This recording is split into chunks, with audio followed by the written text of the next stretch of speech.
Hello and welcome to ULM X English für Fortgeschrittene. Today we're going to talk about very commonly used phrases in English, and these are colloquial phrases or Umgangssprache. So they're all really short, but some of them might not be fully understood unless you already know what they mean. And they're mainly in 4 categories. I have a list of them here. This is on the internet. It can be downloaded for free on ulmx.com on our blog, where we post lists, explanations, articles about language and stuff. The 4 categories are acceptance, apology, clarification, and conclusion. And we have 21 phrases here. Let's just get into them. The first one is I couldn't care less. A lot of people say this incorrectly, actually. Even English speakers, English natives, they say, I could care less, which actually means you do kind of care. But what I couldn't care less actually means is, das ist mir völlig egal. Das ist mir völlig egal. You could say it in less appropriate terms. You could swear if you wanted to, you know? Das ist mir scheißegal. But I couldn't care less, that's what it means. Das ist mir völlig egal. Okay, the next one is, it's not the end of the world. By the way, this list is also in the description down below, and if you want to download it, we have a PDF. That's pretty convenient, I find. And there's a list, a sortable list, so you can, sort it by the English, the German, or by the category if you want. Okay, it's not the end of the world. It's not the end of the world. German, davon geht die Welt nicht runter. Davon geht die Welt nicht runter. And don't take it to heart. These are all in the category of acceptance. It's not the end of the world. Davon geht die Welt nicht runter. That's pretty clear. You probably understand that. Definitely. Don't take it to heart. There's another equivalent here. Nimm es dir nicht zu Herzen. Nimm es dir nicht zu Herzen. Don't take it to heart. You say it when something happens and you just want to let it go. Don't take it to heart. Just let it go. Or don't take it personally. Es ist nichts Persönliches. I don't even know if that's how you say that in German. Nimm es dir nicht persönlich. So, happens. Something occurs and someone just says, happens. Das bedeutet, kann passieren. I broke my phone case.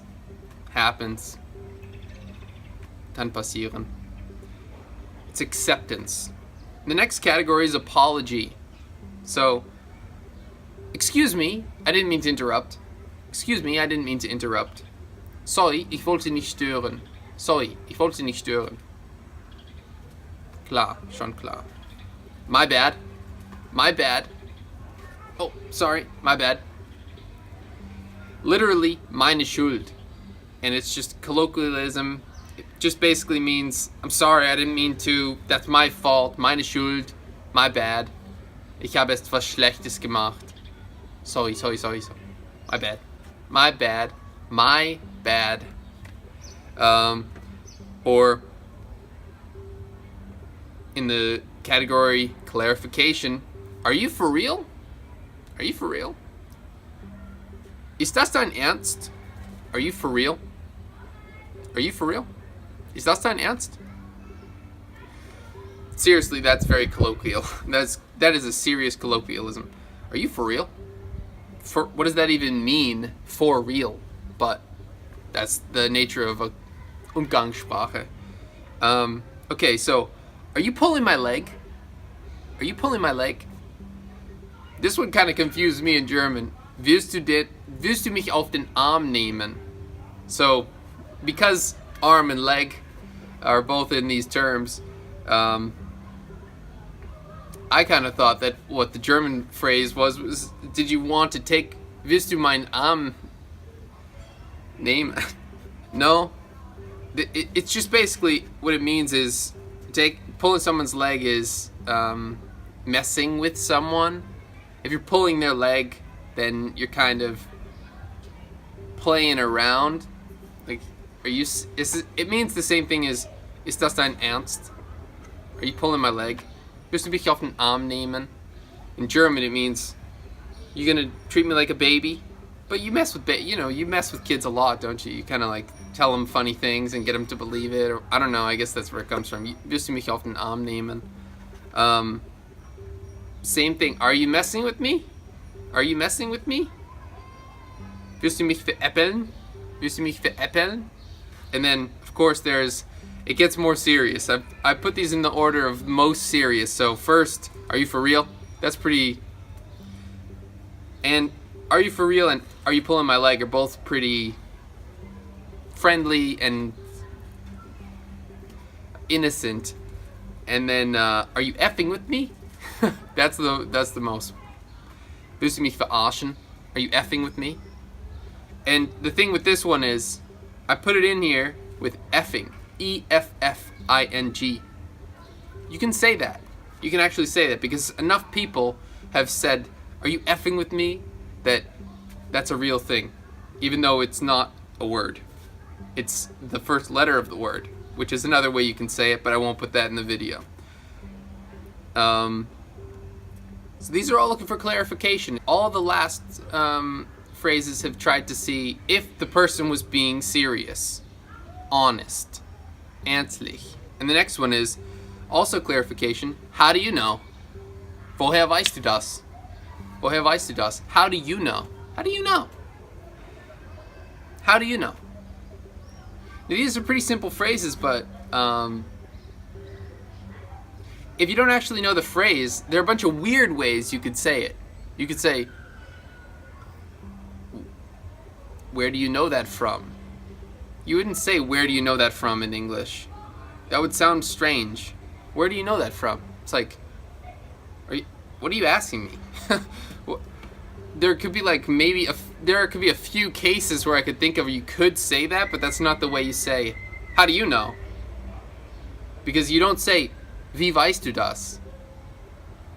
In German you say, woher weißt du das? And then German people say, where do you know that from? Or how do you know that from?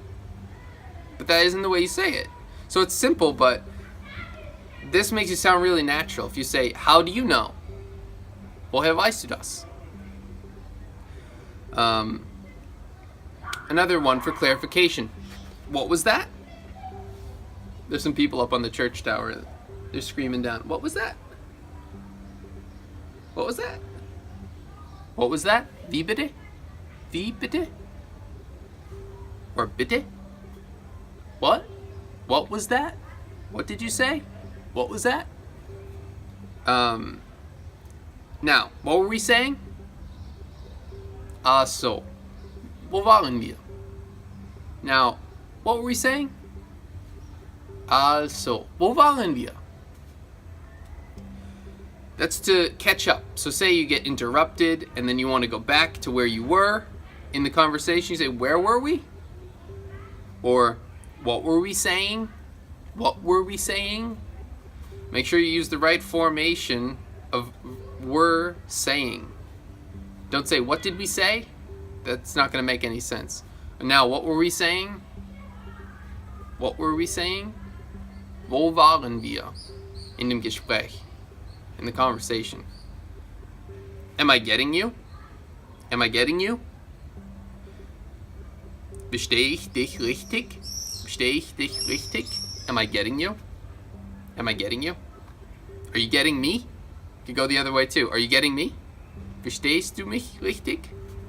Versteht ihr mich richtig? I think you do.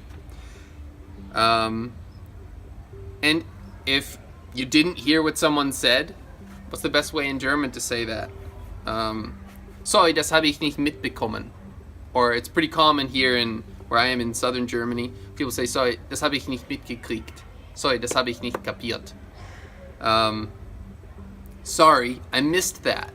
Sorry, das habe ich nicht mitbekommen. You're just kind of surrounded by people all talking at the same time. You start paying attention to one person. Someone else is kind of talking to you, and then they look at you and you're like, what do you want from me? Sorry, I missed that. I don't know what you're talking about. I am not up to date. Ich bin nicht aktuell.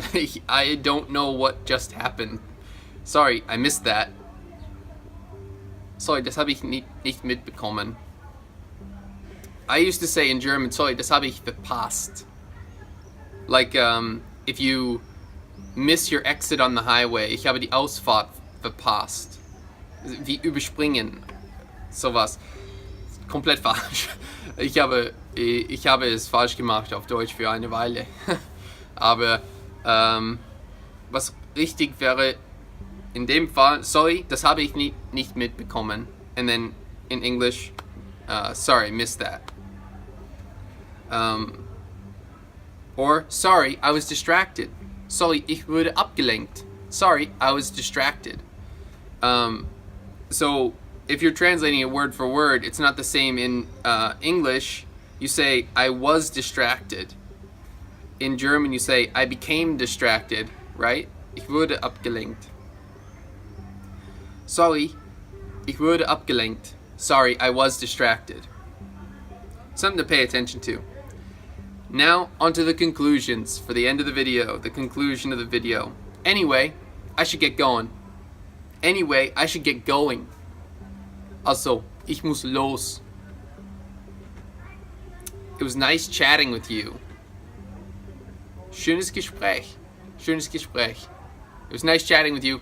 Schönes Gespräch. Gotta go. Gotta go. Sometimes people say this when they have to go to the bathroom as well. Could also mean I have to go to the bathroom, but gotta go. Ich muss weg. Or maybe ich muss mal. Here's one. This is super colloquial. I should bounce. I should bounce. I would say, if y'all were gonna try and like move it from English colloquial to Deutsch Umgangssprache, I would say, ich sollte abhauen. Ich sollte abhauen. Because it's like a metaphor, you know? You're not actually bouncing. I think it might actually come from Tigger in Winnie the Pooh. I'm not sure. But this bouncing, like exiting thing, bouncing means leaving. It's like, well, abhauen is really breaking camp, kind of, isn't it? Like an army would pack everything up and move on. But that's not really what you do when you leave the office. When you go home, ich sollte abhauen. So it's sort of metaphorical, and that's sort of used casually and colloquially. And we'll end it with, I'll text you. I'll text you. That's how you say it. You could say, I'll send you a text. But you would never say, for example, I'll send you an SMS. But that's how it is in Germany. Ich schreibe dir eine SMS. Ich schreibe dir eine SMS. I'll text you. I'll text you. Or I'll send you a text. Thanks for watching, guys. I'm happy that you liked listening all the way through to get to this point where we've gone through all 21 English phrases and their equivalents in German. The four categories, again, were acceptance, apology, clarification, and conclusion. And this won't be the last of these lists. So hit the subscribe button and practice. You can watch it a couple of times, or you can download the list. There are a lot of ways that you can get some repetition in. Repetition is, of course, the key. And if you want to improve your pronunciation, then speaking out loud yourself is what you have to do. Listening to other people doesn't do anything. All right, the bell's ringing. Time for me to go. This is Matthew Blunt for ULM X.